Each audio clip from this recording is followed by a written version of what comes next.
ছেলেটা কে ছিল? সত্যি কথা বলবি মুন্নি আমার কাছে, তুই চিনতিস ওকে আগে থেকে? ও মা, ও কি করে চিনবে বলো? মা আজকে দোলের দিনে তো সবার মুখে রং লাগাও। এই জন্য তো আমি বারণ করেছিলাম বড় বৌমা, ওই বই করে বলেছিলাম যে বাইরে গিয়ে দোল খেলবি না। একটা কথা মশগুলে না বড় বৌমা আসবে। ও মা শোনো না, আমার একটা কথা শোনো না। বলছি ওর তো কোনো দোষ নেই, কে না কে এসে মানে হ্যাঁ মা, কোনো ক্ষতি করেনি ওরা। ওর তো খারাপ কিছু করেনি, শুধু তো রং দিয়ে বলছো কি তুমি বড় বৌমা? যা তা কথা বলছো। ওই ছেলেগুলো বাড়ি পর্যন্ত চলে এলো মেয়ে পেছন পেছন। এত বড় সাহস হয় কি করে ওদের? বল তুই চিনতিস কি না? মা আমি সত্যি ওদের কাউকে চিনি না, আর তাছাড়া ওরা তো আমার কোনো ক্ষতি করেনি, শুধু আমাকে জোর করে রং মাখিয়ে দিয়ে চলে গেল। কি? তোকে জোর করে রং মাখিয়ে দিয়ে চলে গেল? এত বড় দুঃসাহস ছেলেগুলো? আর তো 5টা মেয়ে আছে, কই তাদের তো মাখালো না? ও মা শোনো, মা জানো ঠাম্মির ঘর। আমি কিচ্ছু জানি না, তুমি সেই সকাল থেকে রং খেলে যাচ্ছ। আমি কতবার বারণ করেছি, চলো ঘরে চলো। আমার কথাটা শুনে নাও না। কথা শোনো না, চুপ। আরে বড় বৌমা শোনো না ও কি বলছে। মা সকাল থেকে রং খেলে যাচ্ছে, এই ভিজে জামা কাপড়ে থাকলে ওর জ্বর হয়ে যাবে। চলো আগে স্নান করবে, চলো চলো। এই চল চল ঘরে চল, তুই ঘরে। মা ও মা আচ্ছা ঠিক আছে, এখন ঘরে যাক। রাজা আর সুব্রত দা এলে তো। আর এক পাও ঘর থেকে করবে না। চল চল ঘরে, দেখো তো ব্যবস্থা করছে। চল চল।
আমি সংসার খরচের টাকা বাঁচিয়ে টাকা জমিয়েছি।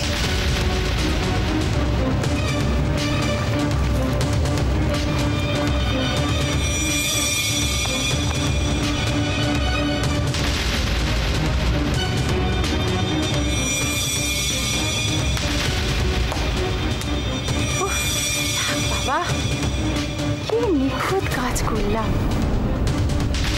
দুষ্টু, এবার তুমি কি করে পরীক্ষা দেবে? টাকা হারানোর শোকেই তো তুমি শেষ হয়ে যাবে। 5,000 টাকা বলে কথা। আর এই টাকা হারানো নিয়ে যদি ছেলে আর মায়ের মধ্যে ভুল বোঝাবুঝি হয়, উফ, তাহলে তো সোনায় সোহাগা উফ জমে যাবে। ঠাকুর, কাল যেন রাজা ওর অডিশনে ফেল করে। ঠাকুর, আমার নইলে সমস্ত পরিশ্রমটাই মাটি হয়ে যাবে। ঠাকুর ঠাকুর ঠাকুর, তাই যেন হয়। ঠাকুর, তাই যেন হয়। আমি দুষ্টুকে কিছুতেই পরীক্ষা দিতে দেব না, কিছুতেই না। আরে দুষ্টু, হ্যাঁ বড্ড আবেগে গেছি রে। অনেক দিন এরকম দোল খেলিনি, জানিস তো।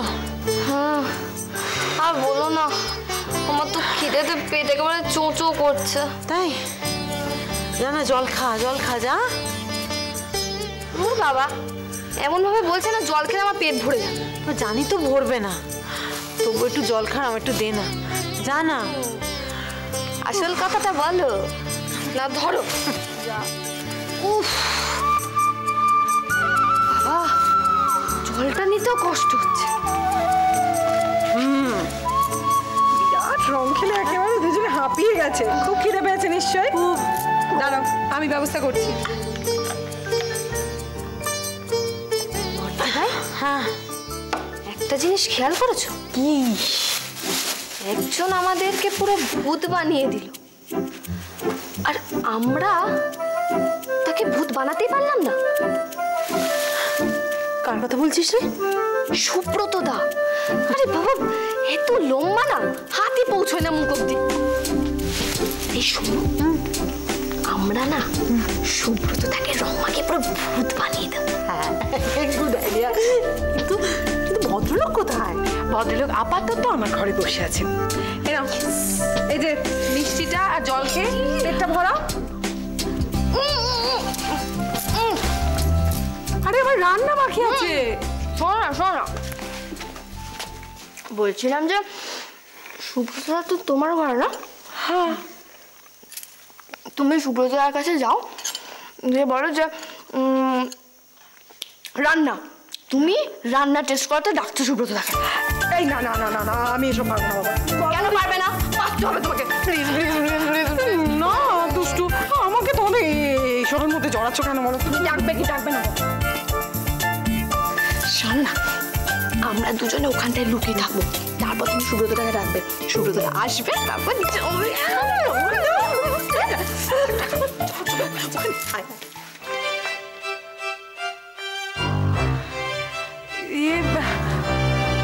ঠাকুর জামাই, ও ঠাকুর জামাই। আসছি। বলুন বড় বৌদি। হ্যাঁ ওই তো বলছিলাম, রান্না টেস্ট করবে। রান্নার টেস্ট? কোথায় রান্না?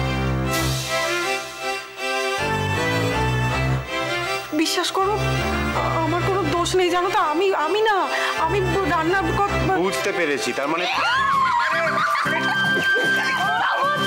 কি করছো? চোখে ঢুকে গেল, চোখে ঢুকে গেল। ছাড়ো প্লিজ, ছাড়ো।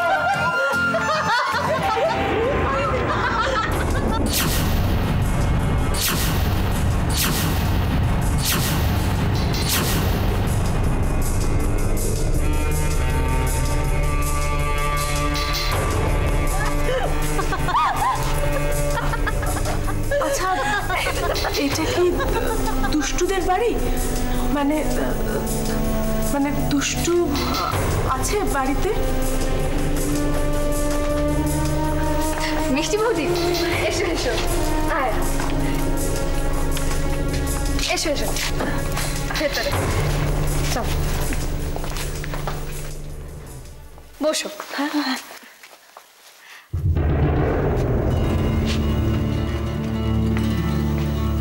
কি গো, তুমি বাইরে দাঁড়িয়ে আছো কেন? হ্যাঁ, আরে বাবা, কোথায় যাচ্ছ ওদিকে? বাথরুমে মুখ ধুতে। মিষ্টি বৌদি আমার বড় যা, আর ও হলো বড়দি ভাই, আমার বড় ননদ। আর বাইরে যাকে দেখলে না ভূত অবস্থা, বড়দি ভাই হাজবেন্ড। দেখতে আর পেলাম কই, যা রং মেখেছিলেন। টিনা, প্রণাম করো। থাক থাক থাক,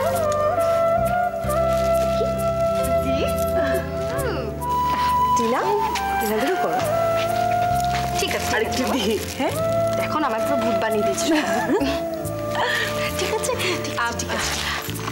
আপনারা একটু বসুন, আমি আসছি। না দিদি, কিচ্ছু আনবেন না কিন্তু। এবার না আপনি বসুন না। বসো বসো তো, বসো বস। আমি আমার শাশুড়ি মাকে একটু ডেকে আনি। হ্যাঁ বসো না, আমি আসছি বস, আসছি। কি হবে এখন? যদি ধরা পড়ে যাই, কি করবো তখন? যদি সত্যি রুমি দুষ্টু মিষ্টির সঙ্গে আমাকে পরিচয় করিয়ে দিতে চায়, আমি কোন মুখে দাঁড়াবো সামনে? ইস, সব শেষ হয়ে যাবে। কিন্তু মিষ্টি এখানে আসবে আমাকে তো বলেনি। আমাকে না বলেও এরকম বিভিন্ন জায়গায় যায়। ঠিক আছে, একবার এই যাত্রায় বাঁচি, তারপর সব বুঝে নেব।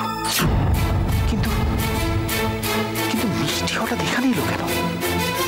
তবে কি ও কিছু বুঝতে পেরেছে? সারাদিন কি বদমাইশি করে। এগুলো স্কুল থেকে ফিরলো, জুতোটা একদিকে, মোজাটা আরেকদিকে। দুষ্টুকে জিজ্ঞেস করবে, ও ঠিক বলবে তোমাকে। মা এসো। মিষ্টি বৌদি আমার শাশুড়ি মা। মা ইনি হলেন মিষ্টি বৌদি, আমি ওই যে পড়াতে যাই না, ও হলো টিনা। আরে থাক মা, থাক থাক থাক, ভালো থাকো, সুখী হও। আরে তোমায় করতে হবে না, তুমি বসে বসে বসে। তোমার মুখখানা ভারী মিষ্টি গো। স্বভাবটাও খুব মিষ্টি জানো তো মা। এই কিছুক্ষণ আগে পরিচয় হলো, কিন্তু মনে হচ্ছে কত দিনের পরিচয়। আচ্ছা ঠিক আছে, এবার কিন্তু একটু মিষ্টি মুখ যে করতে হবে। না না, এভাবে না, প্রথম দিন বলে কথা, একটু মিষ্টি মুখে দিতে হবে। দুষ্টু, জলটা নিয়ে যাও। হ্যাঁ হ্যাঁ। খাও। তা তোমার স্বামী কি করেন গো? ব্যবসা করেন। খুব বড় ব্যবসা। বাপি তো আমাদের সঙ্গে থাকেই না, খালি বাইরে বাইরে থাকে। আন্টি না, কি হচ্ছে?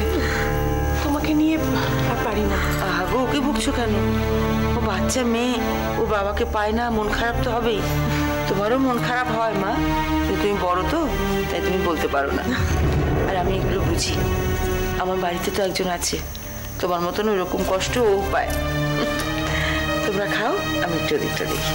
খেও, হ্যাঁ, সবটা খাবে কি? আমার হাজবেন্ডও ব্যবসা করে, ব্যবসার কাজে প্রায় সময় থেকে বাইরে থাকতে হয় জানো তো। আচ্ছা দুষ্টু, এবার কিন্তু আমরা উঠবো গো। আসলে টিনার বাবা আজকে বাড়িতে আসবে, তো আমার কাছে তো বাড়ির চাবিটা, না গেলে বাইরে দাঁড়িয়ে থাকবে গো। আরে বাবা, আর একটু বসো না, এই মাত্র তো এলো। তাছাড়া মিষ্টিটাও খাওনি, দেখো তুমি মিষ্টি খাও, আমি জলটা নিয়ে আসি। আচ্ছা ঠিক, বসো, কিচ্ছু হবে না, বসো। বসলে আর একটু সময় বসো না, আমি আমার হাজব্যান্ডকে ডাকছি, আলাপ করলে খুব ভালো লাগবে। একটু বসো। কি গো শুনছো? মা, ওই রং মাখা কাকুরটা অনেকটা বাপির মতো দেখতে না?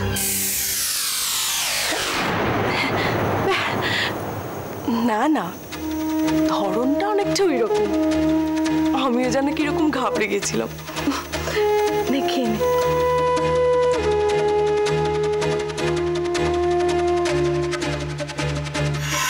এই ছুটিটা কার বলতে? দাদা, বীরনগরের ওদিকে কেন গিয়েছিলে? এই কি সুব্রত দা, তুমি ঘামছো কেন? কই, কোথায় কোথায়? না না, এমনি। কই খান? সুব্রত, আরে সুব্রত। হ্যাঁ। আরে বাবা, বাথরুমে এতক্ষণ ধরে কি করছো তুমি? এই তো। এই তো কি, ভদ্রমহিলা তোমার সাথে আলাপ করবেন বলে বসে আছেন, বেরো না। আমার দেরি হবে।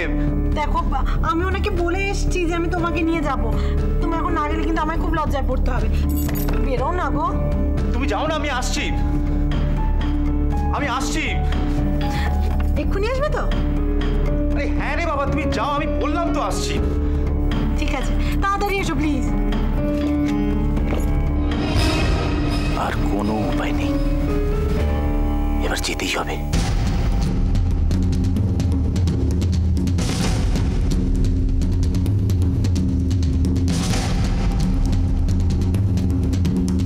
ভদ্রমহিলা তোমার সাথে আলাপ করবেন বলে বসে আছেন।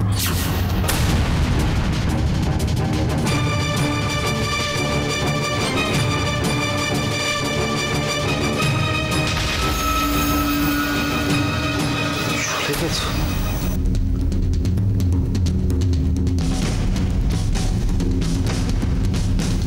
এ বাবা, তুমি এখন এলে? ওরা এতক্ষণ ওয়েট করে করে চলে গেল। দুষ্টু ছাড়তে গেছে জানো তো, বোধহয় এখনো গলির মোড়টা ক্রস করেনি। তারও দেখছি। দুষ্টু, দাঁড়াও দাঁড়াও, কিছু টাকার দরকার নেই, ও না হয় পরে কোনো একদিন আলাপ করে নেব।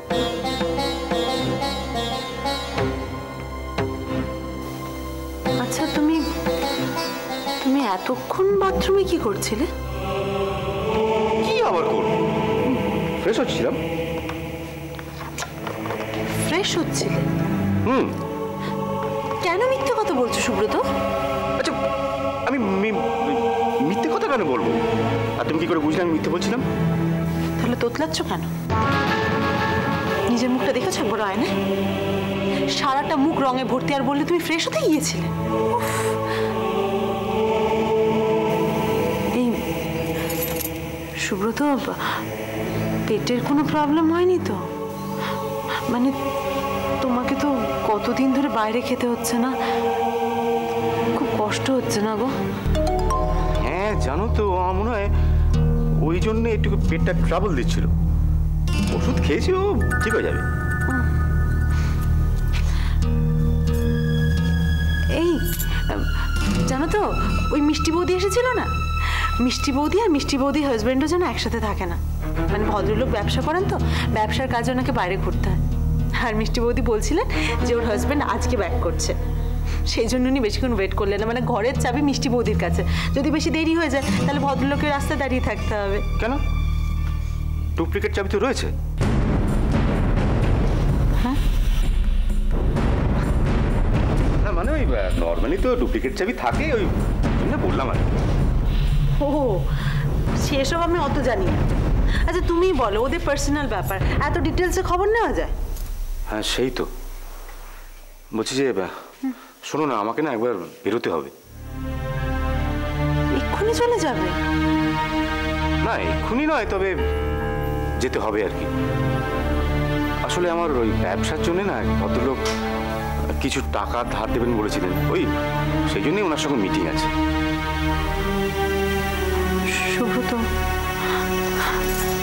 সুব্রত বলছি যে ব্যবসাটাকে দাঁড় করানোর জন্য ধার দেনা ডুবে যেও না, কেমন? মানে যদি সেরকম হয় তুমি ব্যবসা ট্যাবসা ছেড়ে চাকরি করো না।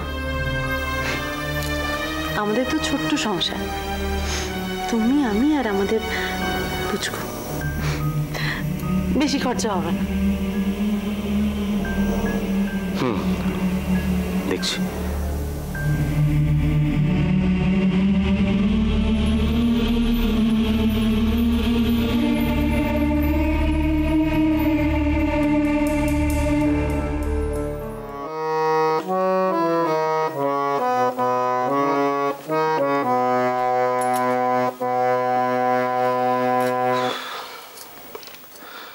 দুষ্ট,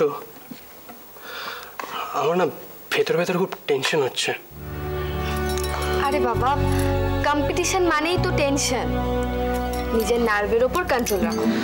আরে নার্ভটা কি গাড়ি স্টিয়ারিং, যে চেপে ধরলে আমার কন্ট্রোল হয়ে গেল?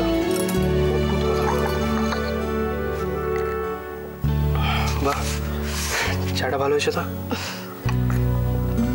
আচ্ছা, কম্পিটিশনে কোন গানটা গাওয়া যায় বলো তো? তুমি যেই গানটা নিয়ে সব থেকে বেশি কনফিডেন্ট সেইটাই গাইবে।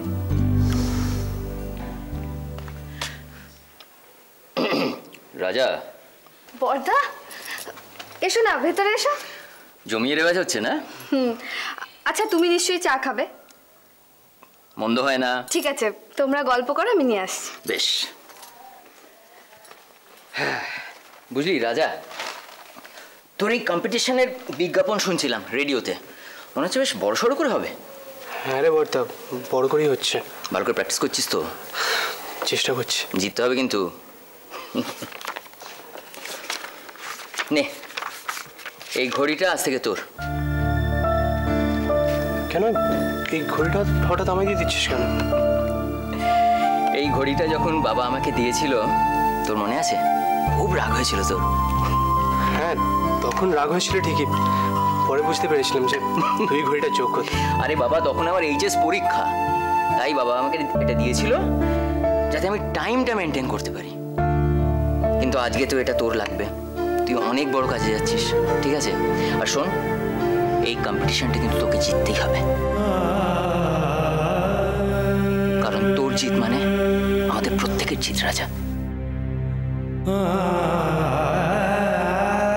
দেখাতে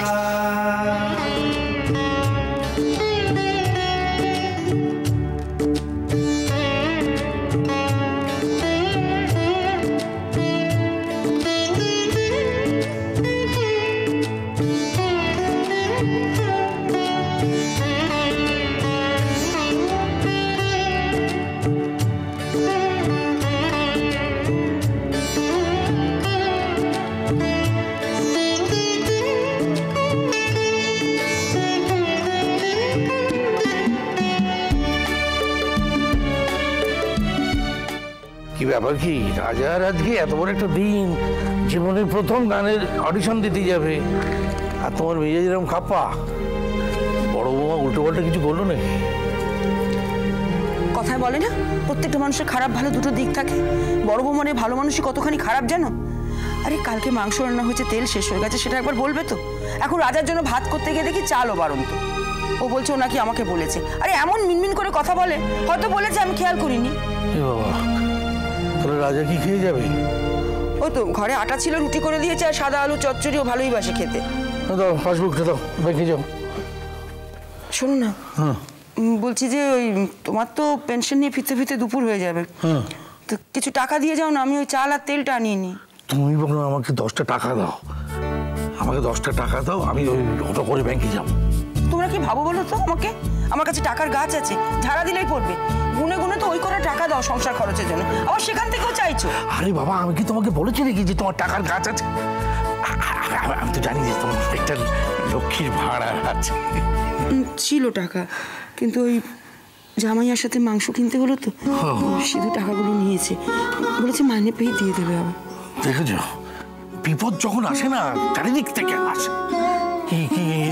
আচ্ছা তুমি একটা কাজ করো, তুমি পটলার দোকানে যাও, পটলার দোকানে গিয়ে যেটুকুনি জিনিসপত্র লাগবে সেগুলো নিয়ে এসো। হবে না, পটলা বলে দিয়েছে যে ওই আগের ধার শোধ না হলেও কিছু দেবে না। দেখছি না তোমার পাসবই। আচ্ছা শোনো না, বলছি যে ওই দুষ্টুর পরীক্ষার ফিসটা রাজা তো আমার কাছে রাখতে দিয়েছে, ওইখান থেকে কিছু টাকা নিয়ে নি না। আরে আমার কথাটা শোনো, তুমি পেনশন নিয়ে এলে তারপরে ওর মধ্যে ভরে দেবো। ফিস দেবে বলে রেখে দিয়েছে। আরে সে তো জানি, এক্ষুনি তো দিচ্ছে না, তুমি টাকাটা আনলেই তো আমি ভরে দিচ্ছি ওর মধ্যে। না গো, ওখান থেকে ঠিক আছে, তাহলে তুমি নাও, তবে ওরা জানো, কেউ না জানতে। না আমি কাউকে কিছু বলছি না, তুমি তো চলেই আসবে। হ্যাঁ, আমি তো চলেই আসছি।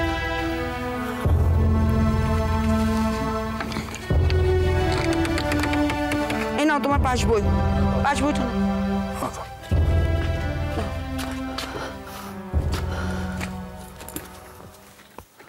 আরে টাকাটা কি হলো? এখানেই তো রেখেছিলাম। কি হলো মানে? টাকাটা আমি কোথায় রেখেছো? টাকাটা আমি এখানে রেখেছিলাম, এখানে এই তোমার। কোথায়?